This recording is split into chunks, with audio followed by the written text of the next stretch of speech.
Assalamualaikum Bapak. Waalaikumsalam. Apa kabar nih Pak? Baik. Alhamdulillah. Pak, saya mau izin Pak, minta waktunya sebentar nih Pak untuk wawancara terkait pengambilan keputusan. Bapak bersedia ya Pak? Ya, silakan. Terima kasih Pak. Sebelumnya wawancara hari ini terkait praktek pengambilan keputusan yang selama ini sudah Bapak jalankan sebagai pemimpin. Pastinya Bapak pernah menemui beberapa kasus ya Pak yang terjadi di sekolah. Kemudian dari beberapa kasus tersebut kira-kira kasus apa nih Pak yang Bapak hadapi dan bisa bersinggungan mungkin dari nilai-nilai kebajikannya, dari sikapnya, gitu, terus dari peraturannya, gitu Pak. Dan di sini ada dua bagian yaitu Pak. Yang pertama dilema etika, yang mana keputusan yang Bapak ambil antara benar dengan benar. Kemudian yang kedua adalah bujukan moral, di mana keputusan yang Bapak ambil ada di yang satu ada di posisi yang salah, kemudian satu ada di posisi yang benar. Seperti itu Pak. Kira-kira kasus apa nih Pak yang Bapak alami sama jadi pemimpin dalam pengambilan keputusan? Ya, terima kasih. Sebenarnya kita tidak pernah memikirkan apa yang dikatakan. Yang ada di pikiran kita adalah pada saat kita mendapatkan masalah, permasalahan harus segera selesai dengan cara sebaik-baiknya. Ya.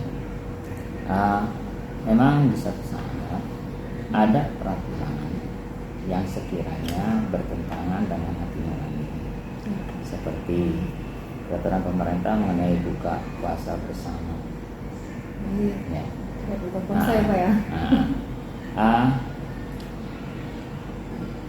Itu bukan sesuatu yang katakanlah penting-penting amat gitu ya, satu sisi. Sementara di sisi yang lain mungkin ada juga nilai kebaikan. Tapi mungkin ada sisi lain yang selama ini tidak terekspos, di mana pada saat kita buka puasa bersama cenderung mungkin membeli makanan berlebih, ya, dengan pembiayaan yang jauh lebih mahal, sementara ada yang lapar di ujung sana, mungkin itu, ya. Atau mungkin juga ya, ada kelakuan di antara kita yang melakukan buka puasa bersama sebagai salah satu upaya dalam tanda kutip, ya, entah itu untuk melakukan tindak korupsi. Tapi terlepas dari itu semua, ya, pada saat kita mengumumkan kepada peserta didik bahwa kita tidak bisa melaksanakan buka puasa bersama, itu kayaknya sesuatu yang menyesatkan gitu ya. Itu kurang lebih. Silakan. Baik, dari apa yang Bapak sampaikan tadi Pak terkait buka puasa bersama, kira-kira ada langkah apa nih Pak yang akan Bapak lakukan? Mungkin kembali ke permasalahan. Permasalahannya mungkin sudah saya ceritakan. Selama kita buka puasa bersama, tidak seperti yang dimaksudkan. Cenderung poya-poya, menghabiskan dana besar, terus mungkin mencibir orang yang tidak bisa makan, gitu ya. Mungkin kita bisa buka puasa bersama. Apalagi kalau kita buka puasa bersama, memberi makan orang nggak punya,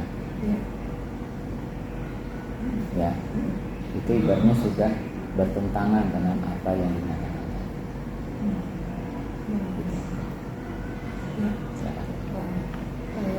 Dari yang sudah Bapak sampaikan Pak, ada tidak nih Pak anggapan efektif atau tanggapan efektif gitu menurut Bapak dalam pengambilan keputusan tersebut? Tadi kan Bapak bilang mungkin saja itu ada orang yang beranggapan untuk berfoya-foya dan lain sebagainya gitu Pak. Ada Bapak tanggapan atau anggapan positif dari tanggapan efektif dari pengambilan keputusan yang Bapak sampaikan tadi? Yang saya katakan bahwa apa yang saya nyatakan itu efektif dalam artian selama saya nyatakan itu dengan baik, maksudnya dinyatakan, ya saya rasa apa yang kita nyatakan dapat dipahami, gitu. Apalagi kalau kita bisa menyajikan hal-hal yang mungkin bertentangan dengan apa yang dinyatakan. Kita buka puasa bersama karena kita memang berbagi sama yang orang-orang yang katakanlah ya, pantas untuk dibagi. Gitu. Ya, saya rasa itu cuma masalah komunikasi. Lalu Pak, ada tantangan tersendiri nih Pak untuk Bapak dalam pengambilan keputusan? Pada dasarnya tadi kan tidak boleh diadakan buka bersama ya Pak. Kemudian Bapak mengambil keputusannya bahwasanya tidak apa-apa gitu kan diadakan buka bersama. Tantangannya apa sih Pak menurut Bapak? Terutama bagi orang-orang yang mengembangkan konsep, dan konsep itu tidak disampaikan secara luas dengan maksud seperti yang termaktub. Mungkin pada saat dinyatakan oleh pemerintah tidak ada buka puasa bersama, itu hanya sepotong, ya, tanpa ada maksud tujuan yang termaktub berikutnya. Seharusnya dinyatakan apa maksudnya, kenapa dilarang, apa alasannya, gitu. Sehingga kita yang berada di katakanlah pengambil keputusan yang paling ujung, ya, karena kita bersentuhan langsung dengan masyarakat, tidak ragu untuk mengambil keputusan itu, ya. Tapi disitulah keberadaannya pemimpin. Bisa nggak kita melihat hal-hal yang mungkin tidak tersampaikan? Nah, kita harus bisa mengambil sisi yang mungkin dimaksud, ya. Sehingga dalam mengambil keputusan tersebut saya nggak ragu. Ya, seperti katakan tadi, mungkin pengambil keputusan apa efektif tadi. Saya tidak ragu karena mungkin pesan yang dimaksud seperti itu. Baik Pak. Lalu kira-kira nih Pak, orang-orang yang terlibat di dalam pengambilan keputusan Bapak, ya, terutama orang tua siswa kita, kita, bapak ibu guru kita. Mungkin kalau bapak ibu guru kita relatif mereka berasal dari komunitas yang relatif mirip. Sementara orang tua siswa mungkin dari masyarakat dan yang menjadi pekerjaan beratnya bagaimana kita bisa masuk ke masyarakat yang berbeda latar belakangnya dengan berbagai macam pengertian terhadap konsep yang dimaksud. Itu bukan masalah karena yang dibutuhkan adalah komunikasi, ya, yang dibutuhkan waktu. Tadi Bapak sampaikan yang dibutuhkan adalah komunikasi dan waktu ya Pak. Lalu bagaimana cara Bapak nih sebagai pemimpin dalam mengkomunikasikan hal tersebut terhadap yang berkaitan dengan waktu pelaksanaannya Pak? Ya. Yang jelas informasi tersebut harus tersampaikan ke orang tua dengan dicantumkan maksudnya. Ya. Selama pesan itu sampai, saya rasa dengan bahasa yang sederhana mungkin itu mudah untuk dipahami. Seandainya ada, karena ini bukanlah sesuatu yang sifatnya paksaan bahwa anak harus itu puasa tidak, karena kita juga menghormati, apalagi ini dilaksanakan di luar jam pelajaran biasa, sehingga hal tersebut tidak perlu dipertentangkan. Mungkin bagi anak-anak yang ingin berbagi di bulan Mei, ya, karena saat berbagi untuk berbuka itu kan pahalanya itu sebaik orang yang berpuasa. Ya. Nah, kita mengajarkan mereka untuk mengambil peran tersebut. Ya. Mungkin ternyata ada peran-peran lain yang jauh lebih penting yang bisa diambil sebagai pengembangan. Saya tidak terlalu memusingkan komunikasi yang disampaikan, selama pesannya disampaikan dengan cara baik, ya, itu tidak akan terlalu susah.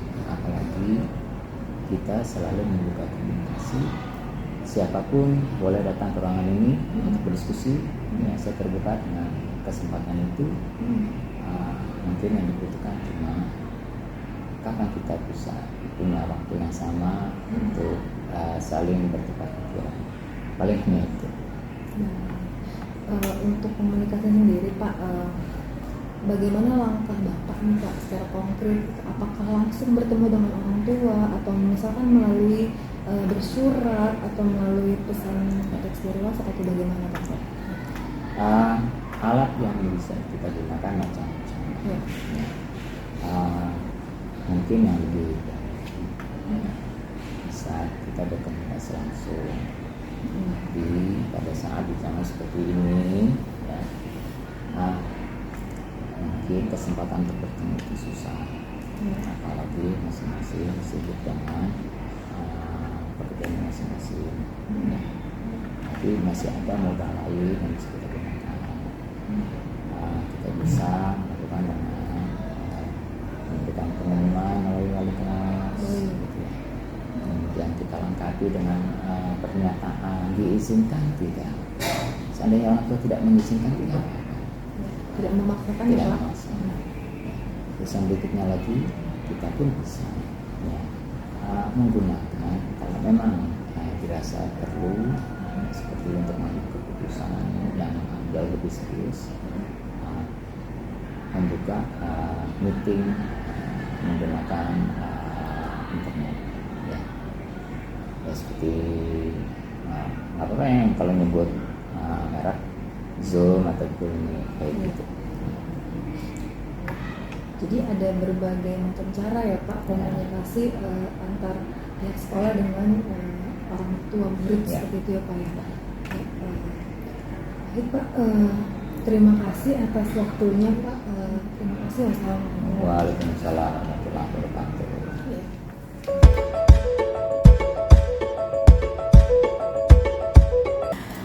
Assalamualaikum Ibu. Waalaikumsalam warahmatullahi wabarakatuh. Gimana nih Bu kabarnya? Alhamdulillah sehat, baik Bu Novi, sehat kan? Alhamdulillah sehat. Iya.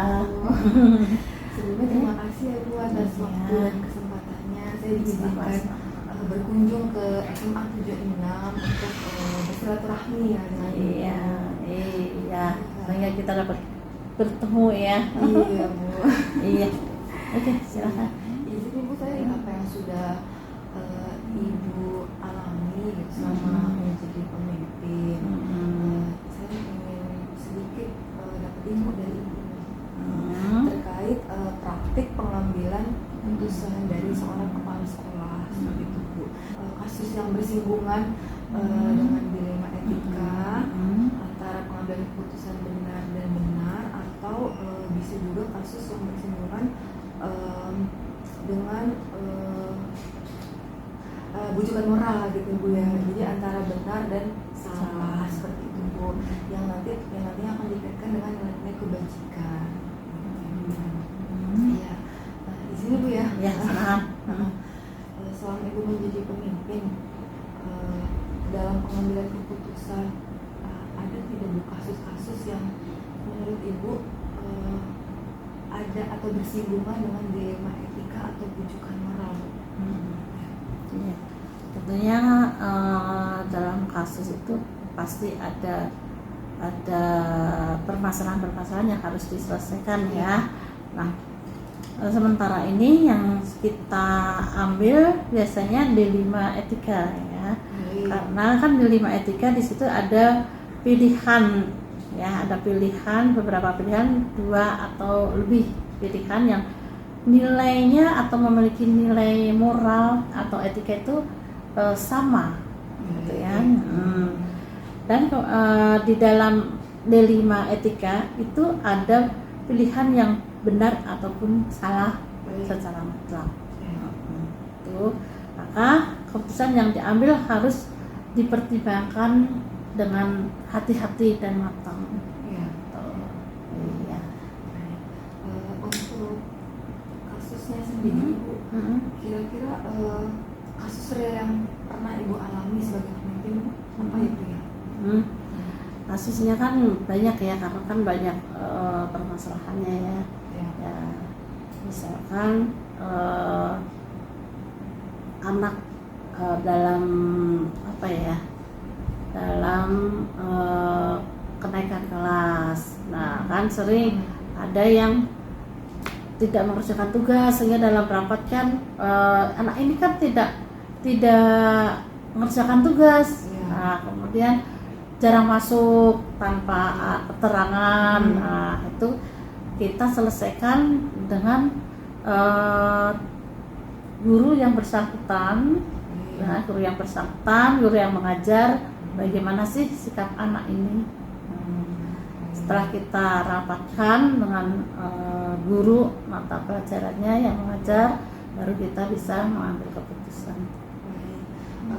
Itu tadi langkah ya Bu, langkah yang Ibu terapkan gitu ya. Karena ada siswa yang tidak hadir, tidak mengerjakan, mau kenaikan kelas seperti itu ya Bu ya. Iya, betul. Iya, baik Bu. Lalu Bu, hal apa saja yang selama ini menurut Ibu anggap efektif dalam pengambilan keputusan tersebut? Hal-hal yang efektif dalam pengambilan keputusan tersebut ya, kita harus tahu permasalahannya terlebih dahulu secara matang. Ya. Kalau kita nggak tahu permasalahannya kan kita juga nggak bisa memutuskan. Setelah kita mengetahui permasalahannya, baru kita rapat dengan tim manajemen. Setelah kita rapat, kita mendapatkan hasil mufakat musyawarah, baru kita putuskan. Baik. Jadi ada efektifnya Ibu ya. Jadi tidak langsung mengambil keputusan ya Bu ya. Iya, prosesnya ya Bu ya. Iya, betul sekali. Baik Bu. Selanjutnya nih Bu, kalau tadi sudah ada efektifnya, kemudian kira-kira tantangan yang Ibu hadapi dalam mengambil sebuah keputusan itu apa ya Bu ya? Tantangan yang saya hadapi dalam mengambil keputusan ya, misalkan masalah waktu ya. Waktu kan sementara kita harus ada kesepakatan dulu baru kita bisa memutuskan. Nah, jadi kita harus benar-benar manage waktu, kapan kita harus cepat kita rapat. Nah, gitu. Jadi mencari waktu yang tepat ya Bu ya, untuk menemukan gitu ya antara tim manajemen dengan guru-guru. Jadi Bu, selanjutnya nih Bu, dari tadi yang sudah disampaikan terkait waktu ya Bu ya, kira-kira ada atau tidak Bu jadwal tertentu yang Ibu khususkan dalam pengambilan keputusan tersebut Bu? Ya, tentatif ya. Iya. Karena kalau permasalahan mendadak harus diputuskan, maka kita menghubungi manajemen tepat. Tapi kalau kita misalkan ada rapat kenaikan kelas, nah itu kan sudah terjadwal kan rapatnya tanggal ini hari ini. Nah, tapi kalau ada masalah yang riskan, itu kita langsung menghubungi teman-teman di manajemen bahwa nanti jam sekian kita adakan pertemuan rapat karena ada masalah begini. Jadi waktunya tentatif ya Bu ya, disesuaikan juga ya. Iya baik. Pertanyaan terakhir ya Bu ya. Silahkan. Dari apa yang sudah Ibu paparkan tadi, kira-kira siapa saja nih Bu orang yang terlibat langsung terhadap pengambilan keputusan ibu, baik dari internal sekolah maupun eksternal sekolah. Ya. Ya. Oke, kita lihat permasalahannya terlebih dahulu. Siapa yang akan terlibat? Nah, Iya. kan misalkan kalau masalah siswa, Ya. masalah siswa ada pelanggaran. Baik. Berarti yang kita hubungin guru BK dan wali kelas dan piket. Baik. Nah, tapi kalau masalah kenaikan kelas, misalkan, nah itu berarti di forum ada di situ dewan guru, kemudian ada wali kelasnya, Ya. kemudian ada wakil dan staf. Nah, jadi tergantung permasalahannya. Misalkan kalau tadi ada yang eksternalnya, berarti Ya. kita harus mengundang orang tua. Baik. Kalau pelanggaran anak ini sangat riskan, misalkan merokok gitu ya, berarti kan orang tua harus tahu juga. Ya. Jadi dilihat permasalahannya terlebih dahulu. Iya. Jadi orang yang terlibat itu disesuaikan dengan permasalahan yang terjadi ya Bu ya, Iya. bisa internal maupun eksternal. Iya. Ya. Baik Ibu, terima kasih atas waktu Iya. dan kesempatannya Bu. Saya Sama-sama. senang sudah bisa datang ke sini untuk bertemu dengan Ibu. Iya, Semoga sama. semoga pengambilan keputusan yang sudah Ibu sampaikan tadi dapat menjadi kebaikan dan kemaslahatan bersama ya. Amin. Iya. Terima kasih Oke, banyak, Ibu. sama-sama. Ya, Assalamualaikum. Waalaikumsalam.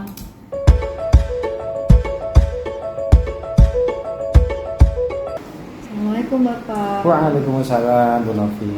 Gimana Pak kabarnya Pak? Alhamdulillah baik, sehat. Alhamdulillah sehat. Sebelumnya terima kasih Pak atas izinnya gitu saya diperbolehkan berkunjung lagi nih Pak ke 102 gitu, Iya. sebagai silaturahmi ya Pak ya. Kan Bu Novi harusnya ngajar di sini.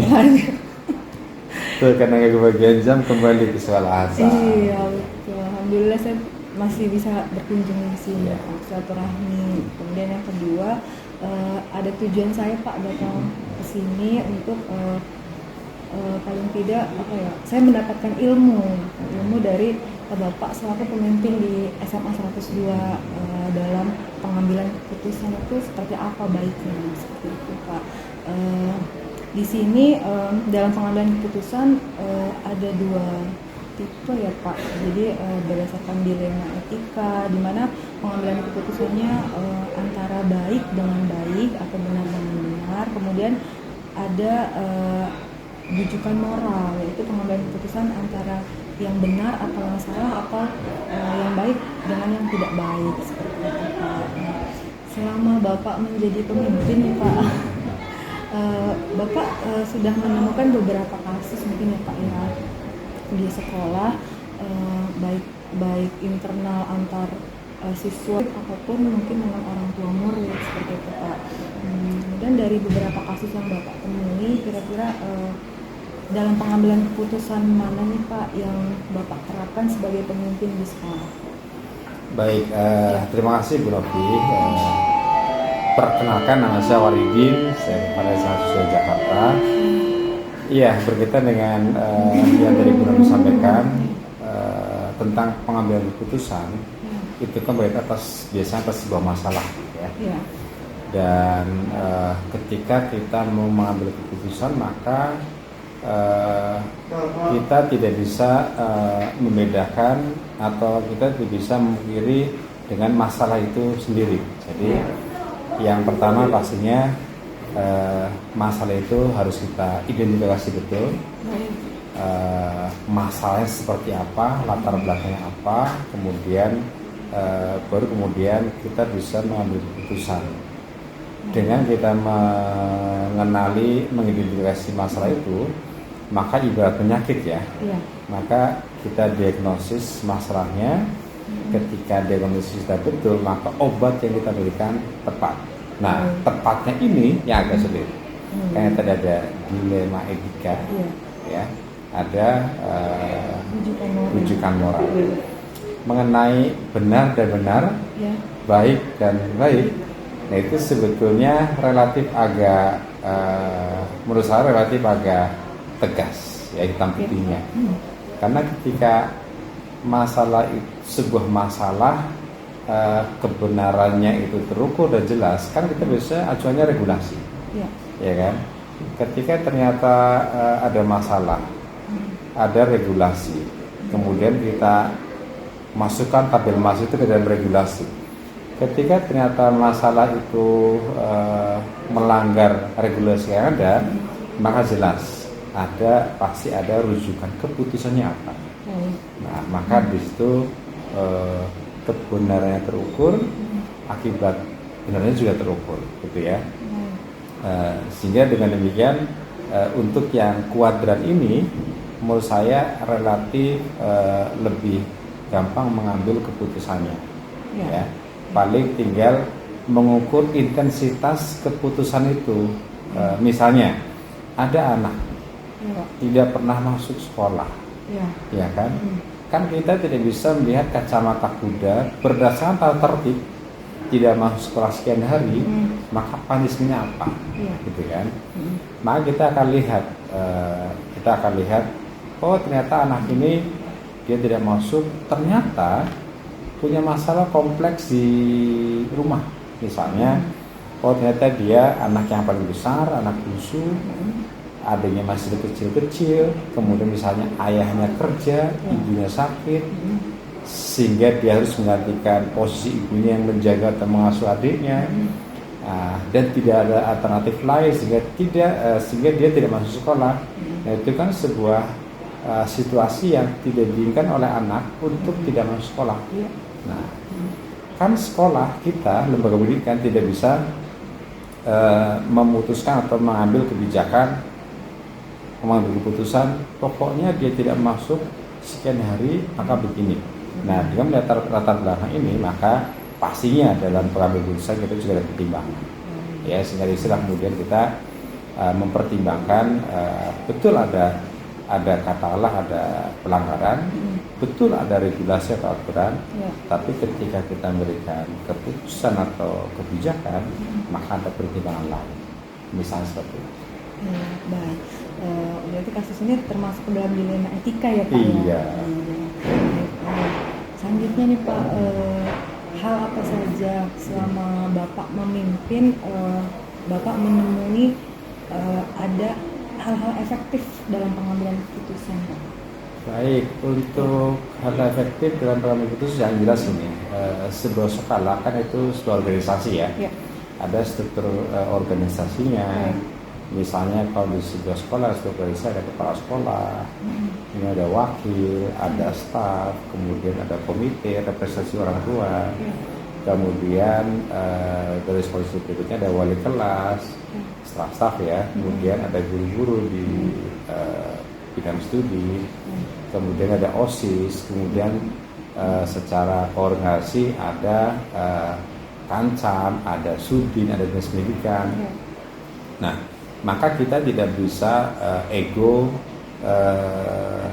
menganggap kita adalah bagian tersendiri, ya, sehingga hal yang bisa membantu dalam mengambil keputusan adalah yaitu tim. Misalnya ada kasus berkaitan dengan kesesuaian, maka pastinya kita akan melibatkan kesesuaian, ya kan?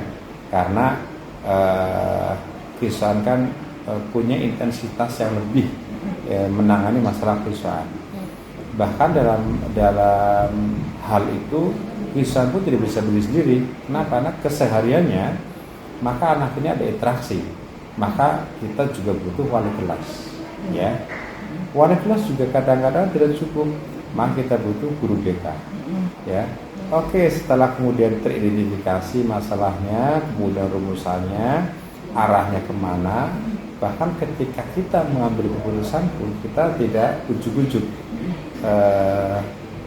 hanya berdasarkan regulasi sekolah. Kita pasti akan minta pertimbangan ke pengawas, bukan bagian usaha kita, ke kasat laksam atau ke sudin atau ke dinas, ya, sehingga apapun keputusan nanti, ya tentunya dengan tataran kasus tertentu, ya, kita kondisi kemana. Nah, dengan melibatkan semua unsur yang berkaitan sesuai dengan porsi masalahnya, maka kita akan lebih punya informasi lengkap, punya wawasan lebih banyak, maka lebih mudah mengambil keputusan. Dan bukan hanya soal mudah, tapi keputusan yang kita ambil itu tepat. Iya. Ya, jadi yang pastinya kita butuh organisasi atau organ-organ lain dalam sebuah organisasi sehingga keputusan yang kita ambil itu tepat. Menurut saya. Baik. Berarti di sini semua ada kolaborasi ya Pak Betul. ya, antara semua tim seperti itu ya, Pak, Betul. ya. Bahkan ini kadang-kadang kita melibatkan lembaga lain. Misalnya nih, ada kasus agak kompleks misalnya. Ada anak ada peserta sekolah kita, misalnya keluar dari rumah, tinggal serumah dengan, misalnya bisa jadi kita perempuan, tinggal serumah dengan pria dewasa misalnya. Secara lembaga sekolah kan kita punya kepentingannya apa? Dia mungkin nggak masuk, atau mungkin dia pelajarannya tertinggal, atau mungkin kewajiban-kewajiban dia sebagai peserta didik tidak terpenuhi, sehingga kita komunikasi dengan orang tuanya. Ketika ternyata orang tuanya dengan anaknya karena sudah pindah tempat tinggal tidak ada komunikasi, maka kita juga agak kurang punya jangkauan kan? Ternyata misalnya ada konflik hukum misalnya di antara mereka, sekolah juga punya keterbatasan. Nah, untuk hal-hal seperti itu kadang-kadang kami melibatkan lembaga lain, misalnya ada pusat pelayanan terpadu pemberdayaan perempuan dan anak. Kalau di sini tempatnya yang di depan depan pusat di 10 Gedung. Ya. Nah, disitulah kemudian kita akan tercerahkan sehingga penanganannya pas, kita nggak melewati batas kapasitas sekolah, kemudian masalah juga teratasi. Misalnya begitu. Baik Pak. Kolaborasi gitu. Iya, kolaborasi ya Pak. Iya. Kemudian Pak, dari apa yang sudah Bapak sampaikan tadi, selama Bapak menjadi pemimpin dalam pengambilan keputusan, adakah hal-hal atau tantangan terhadap pengambilan keputusan tersebut Pak? Tantangannya banyak. Banyak Ya, Pak. sebetulnya tadi yang etika dilema itu sebetulnya atau yang tadi yang kedua rujukan moral itu kita sebetulnya kuadran dalam pengambil keputusan. Ada benar baik, ya kan? Ada benar tidak baik, ada benar kurang baik, ya gitu. Nah, kalau yang benar dan baik itu kan jelas, kita enak ya, kita gampang mengambil putusnya. Tapi kalau benar tapi tidak baik, itu yang agak dilema buat kita. Kenapa? Ketika kita mengambil keputusan benar, tapi akibatnya tidak baik, itu kan menjadi keraguan kita kan. Misalnya nih, anak ini sebetulnya secara regulasi sudah melanggar sehingga katakanlah ini penerima KJP, sehingga anak ini harusnya dengan pelanggaran ini KJP-nya diputus. Tapi seandainya itu yang benarnya ya, seandainya KJP diputus, akibatnya tidak baik buat anak, maka dia kemungkinan besar tidak akan bisa sekolah misalnya, atau tidak bisa akan terpenuhi kebutuhan sekolahnya. Nah itu kan keputusan yang benar tapi kebanyakan tidak baik. Nah itu yang yang sulit kita ambil keputusan. Kalau yang pada berikutnya misalnya tidak benar dan tidak baik, itu juga jelas ya. Nah untuk hal-hal yang ragu-ragu, yang abu-abu, kita biasanya tadi konsultasi dengan organ-organ lain di sekolah, sehingga apa yang harusnya berakibat tidak baik, ketidakbaikan itu tereliminasi, sehingga tidak baiknya terkurangi, ya masih ada unsur baiknya. Seperti itu. Ya baik, jadi intinya kolaborasi lagi ya Pak ya, untuk mengambil sebuah keputusan. Karena kita itu ada di ekosistem, yang ekosistem itu masing-masing punya regulasi.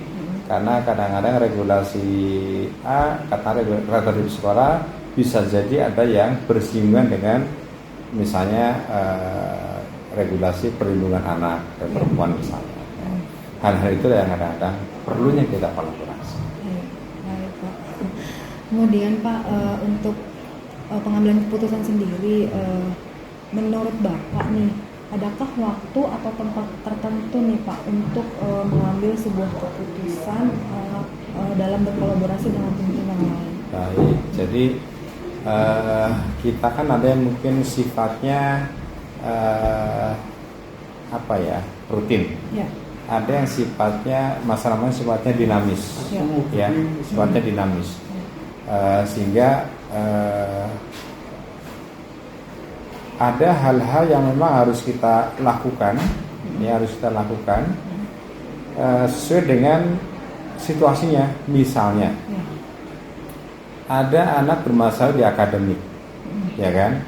Maka anak ini masalahnya harus selesai sebelum pada poin-poin krusial, ya titik-titik krusial. Misalnya anak ini dari awal, misalnya ulang hari yang pertama misalnya teridentifikasi bermasalah, maka anak ini harus kita kawal dan masalah-masalahnya harus ada, katakanlah harus ada checkpointnya, ya. Misalnya ketika memang anak terindikasi bermasalah, ya, maka di akademik, maka jangan sampai pada titik tertentu kenaikan kelas misalnya belum terselesaikan masalahnya. Nah, sehingga ada masalah-masalah yang harus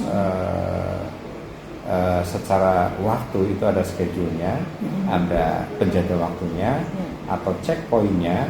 Misalnya ketika dia misalnya di semester 2 dia semester pertama misalnya ada 5 kriteria yang tidak memenuhi syarat, itu kan berarti terancam naik kelas kan? Maka checkpointnya di mana saja nih? Maka misalnya harus selesai di saat asesmen tengah semester, ya, sehingga masalah yang ada sudah terurai atau tereliminasi atau terselesaikan, sehingga ketika nanti saatnya kenaikan kelas dia nggak ada masalah. Tapi ada juga masalah sifatnya insidental, ya. Yang insidental ya berarti tidak berkaitan atau tidak punya efek domino ke masalah lain, tidak berkaitan dengan masalah lain. Nah, maka itu sifatnya situasional penyelesaian. Jadi menurut saya kalau bagaimana pengatur waktunya tergantung kepada bagaimana masalah itu. Ya. Jadi tentatif ya Pak di sini ya. Jadi disesuaikan dengan permasalahan yang kalau sifatnya rutin bisa kita jadwal. Tapi kalau sifatnya situasinya kondisional, ya sifatnya tentatif. Baik Pak, terakhir ya Pak ya. Menurut Bapak nih Pak, faktor apa saja yang dapat membuat Bapak itu mudah dalam mengambil keputusan? Yang jelas yang sangat mudahan saya dalam ini dari tadi kolaborasi kerja tim. Karena saya sebagai pengusaha pasti punya keterbatasan, keterbatasan pengetahuan, keterbatasan penglihatan, pendengaran, sehingga ketika kita berkolaborasi maka kita bisa saling mengisi, saling melengkapi. Makanya tadi saya katakan ketika kita berkeputusan ibarat itu kita berikan obat itu sesuai dengan sakitnya si masalah. Jadi orang-orang yang terlibat juga sesuai ya Pak. Betul. Ya dengan masalah yang terjadi seperti itu ya Pak. Baik Bapak, terima kasih atas waktu dan kesempatannya. Sama-sama Bu Novi. Sukses CGP-nya. Terima kasih Bapak. Semoga keputusan yang Bapak ambil dapat berimbas baik ya Pak. Dan kemaslahatan untuk semuanya. Terima kasih banyak Pak. Terima kasih kembali Bu Novi. Waalaikumsalam warahmatullahi wabarakatuh.